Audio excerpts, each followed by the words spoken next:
అశోక్ చాలా ఆనందంగా ఉన్నాడు కదమ్మా? అవునంకల్. నీ పేరేంటమ్మా? అంజలి. వాడెప్పుడు ఇలా ఆనందంగా ఉండాలని నేను కోరుకున్నాను, కానీ వాడే నా మాట వినలేదు. ఇక నుంచి వింటాడంకల్. ఆ నమ్మకంతోనే వాడికి అవకాశం ఇచ్చాను. కానీ ఈసారి ఏదైనా తేడా జరిగితే నేనే వాడికి దూరంగా వెళ్ళిపోతాను. అలా జరగదు అంకల్. ఈ ఆనందం లైఫ్ అంతా ఉండాలి. అలా ఉండాలంటే వాడి జీవితం నుంచి నువ్వు వెళ్ళి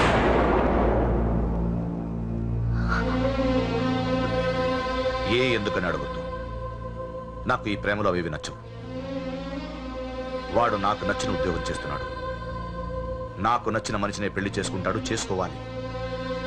ఇందులో ఏ తేడా జరిగినా నేను బ్రతకను.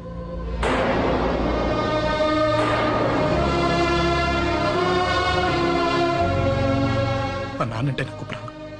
ఆయన్ని కలవడానికి ఏం పోగొట్టుకోవడానికైనా సిద్ధంగా ఉన్నాను. ఏదో ఒక రోజు మీ నాన్న నిన్ను తప్పకుండా ఇంటికి పిలుస్తారు. నేను చెప్తే అది జరిగి తీరుతుంది. నీ బాధ నాకు అర్థమైందమ్మా. 25 ఏళ్లు పెంచిన కొడుకు 2 ఏళ్లు దూరం అయితే పడే నా బాధ కన్నా 4 రోజుల క్రితం మొదలైన నీ ప్రేమను వదులుకోవడం పెద్ద బాధ అనిపించదు.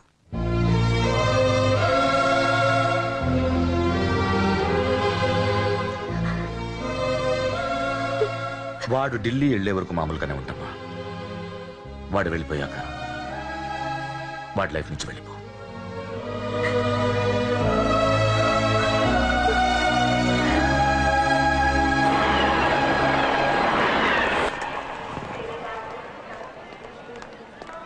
వెళ్ళిన వెంటనే ఫోన్ చేస్తావు కదా. నీతో చాలా మాట్లాడాలనుందిరా. ఇంటికొచ్చిన కొడుకుని 2 రోజులు కూడా ఉండనివ్వకుండా ఎక్కడో ఢిల్లీకి పంపిస్తున్నారు. ఈ మాత్రం దానికి నేను పిలవడం దేనికంట?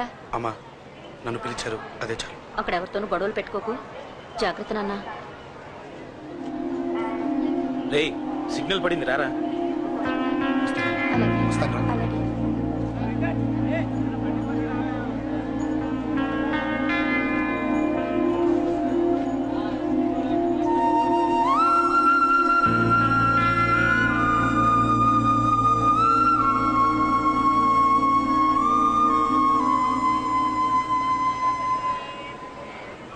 ఏంటి దూరంగా నించున్నావు?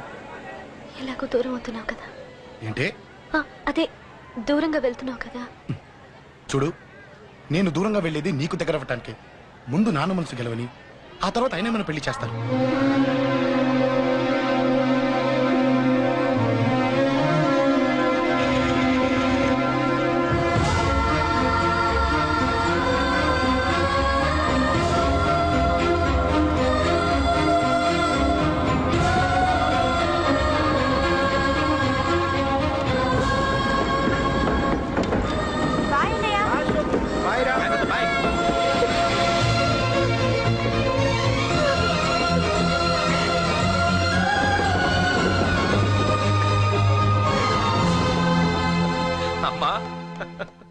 అమ్మా, యూర్ రియలీ గ్రేట్.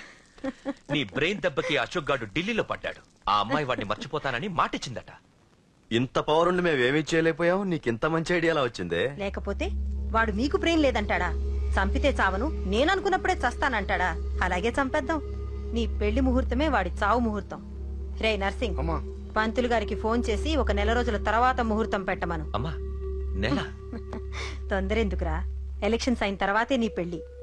ఎమ్మెల్యే హోదాలో పెళ్లి కొడుకులా చూడాలరా నిన్ను. నెలే కదరా, ఈలోపు నిశ్చితార్థం జరుగుతుంది. ఆ అమ్మాయికి కూడా అశోక్ గారిని మర్చిపోవడానికి టైం ఇవ్వాలి కదరా.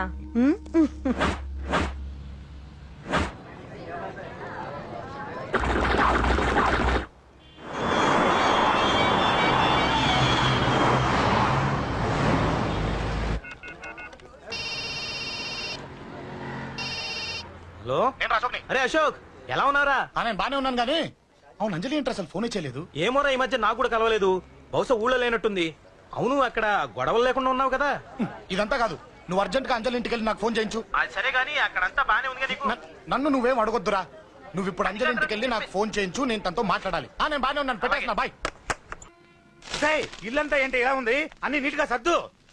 నువ్వేంటే ఇంకా పాత చీర కట్టుకుని అలా తగలడ్డావు? మగ పెళ్ళి వచ్చే టైం అయింది. వెళ్ళి మంచి చీర కట్టుకుని 1 కిలో పౌడర్ తట్టించు. నాలా అందంగా తయారవుతావు.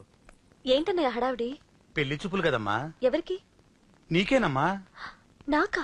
నువ్వు అవునన్నా కాదన్నా ఈ సంబంధం ఏ రకంగానూ కాదని లేని పొజిషన్ అమ్మా మనది. అయ్యో వాళ్ళు వచ్చేసారు, చూస్తూ నిలబడతావంటే చెల్లి రెడీ చేయి. రండి రండి. నమస్కారం అత్తయ్య గారు, ప్రయాణం బాగా జరిగిందా? ఏంటి సికింద్రాబాద్ నుంచి హైదరాబాద్ రా? రండి రండి.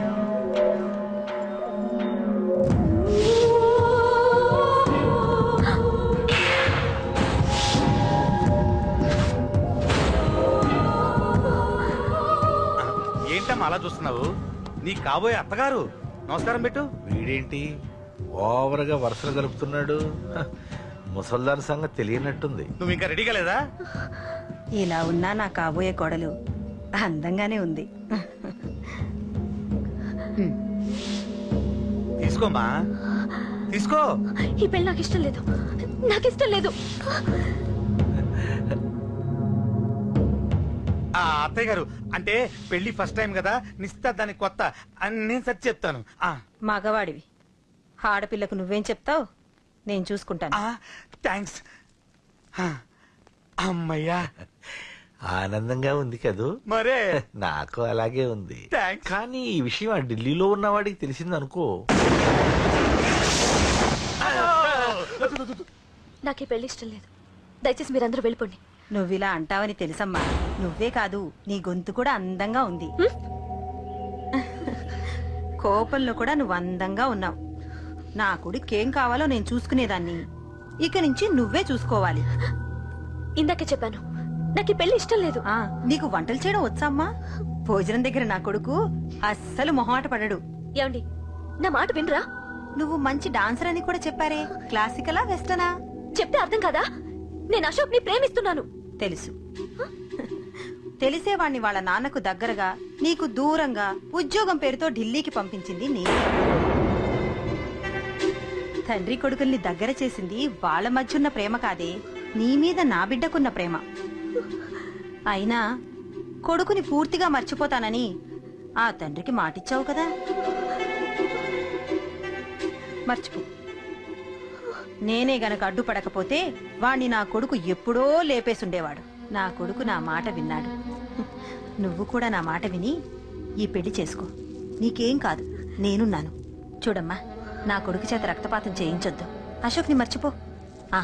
2 నిమిషాల్లో ఈ చీర కట్టుకుని కిందకి రా.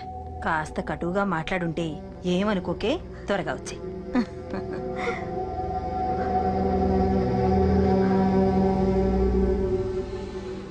ఏం ప్రాబ్లం లేదు, అమ్మాయి వస్తా. పంతులు, అన్ని సిద్ధంగా ఉంచుకో. అలాగేనమ్మా. నాన్న నాన్న, అత్త వెనక వైపు గోడ దూకి పారిపోతుంది నాన్న.